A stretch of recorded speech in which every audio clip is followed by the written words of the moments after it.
მოგესალმებით, ვნახოთ, აბა რითია დაკავებული ჩვენთვის საინტერესო ადამიანი, ვინც გვაინტერესებს ახლა. რითია დაკავებული ეს ადამიანი?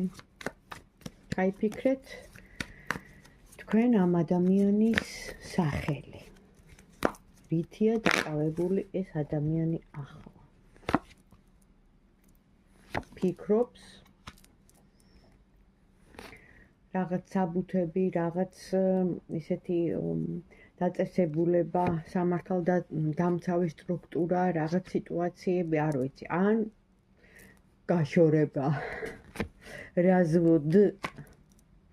აქ მაჩვენებენ, რომ ფულის შოვნასთან მიმართებაში რაღაც ქონების გაყოფა, რაღაც გზა, ელოდება, მაგრამ დაენგრა, სიტუაციები დაენგრა.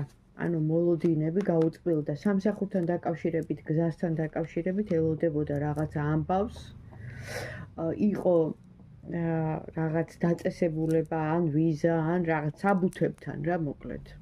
ფიქრობდა, რომ აეწყო თავისი გეგმები, ანუ მოეწყო სტაბილური ცხოვრება, ასე ვთქვათ და რაღაცა სიტუაციაში გაუწყვილდა იმედი, ანუ ეხლა უთხრეს უარი, მაგრამ ახალი დასაწყისი არის, შანსი არის.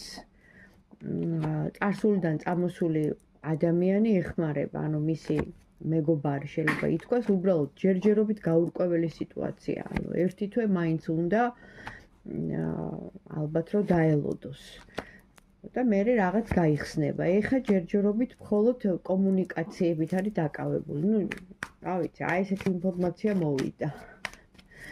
სპონტანურად.